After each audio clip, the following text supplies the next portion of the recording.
ایک سبق آموز واقعہ۔ ابن عقیل رحمہ اللہ اپنا واقعہ لکھتے ہیں کہ میں بہت ہی زیادہ غریب آدمی تھا۔ ایک مرتبہ میں نے طواف کرتے ہوئے ایک ہار دیکھا جو بڑا قیمتی تھا۔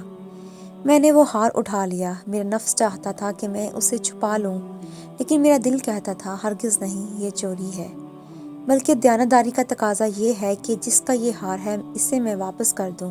چنانچہ میں نے صحن میں کھڑے ہو کر اعلان کر دیا کہ اگر کسی کا ہار گم ہوا ہو تو آ کر مجھ سے لے لے۔ کہتے ہیں کہ ایک نابینا آدمی آیا اور کہنے لگا کہ یہ ہار میرا ہے اور میرے تھیلے میں سے گرا ہے۔ میرے نفس نے مجھے اور بھی ملامت کی کہ ہار تو تھا بھی نابینا کا، اس کا کسی کو کیا پتہ چلتا، چھپانے کا اچھا موقع تھا، مگر میں نے وہ ہار اسے دے دیا۔ نابینا نے دعا دی اور چلا گیا۔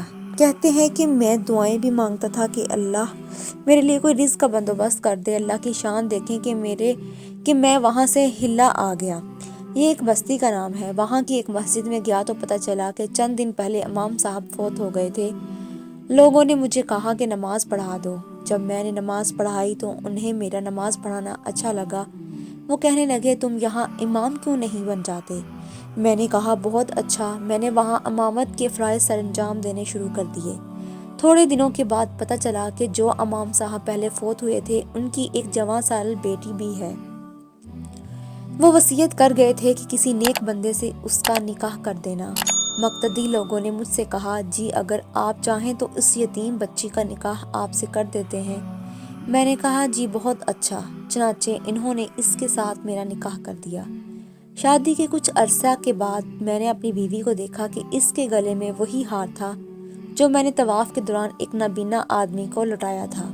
اسے دیکھ کر میں حیران رہ گیا۔ میں نے پوچھا یہ ہار کس کا ہے؟ اس نے کہا یہ میرے ابو نے مجھے دیا تھا۔ میں نے کہا آپ کے ابو کون تھے؟ اس نے کہا وہ عالم تھے، اس مسجد میں امام تھے اور نابینا تھے۔ تب مجھے پتہ چلا کہ اس کے ابو وہی تھے جن کو میں نے وہ ہار واپس کیا تھا۔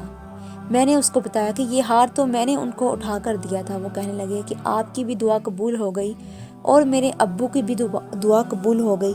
میں نے کہا وہ کیسے؟ اس نے کہا کہ آپ کی دعا تو اس طرح قبول ہوئی کہ اللہ تعالیٰ نے آپ کو گھر بھی دیا، گھر والی بھی دی اور رزق بھی دے دیا۔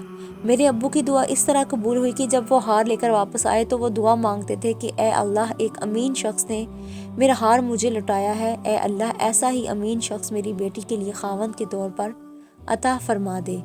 اللہ نے میرے باپ کی دعا بھی قبول کر لی اور آپ کو میرا خاوند بھی بنا دیا۔ تو مخلص بندے کا کام اللہ تعالیٰ کبھی رکنے نہیں دیتے، اٹکنے نہیں دیتے، بلکہ اس کی کشتی ہمیشہ کنارے لگا دیا کرتے ہیں۔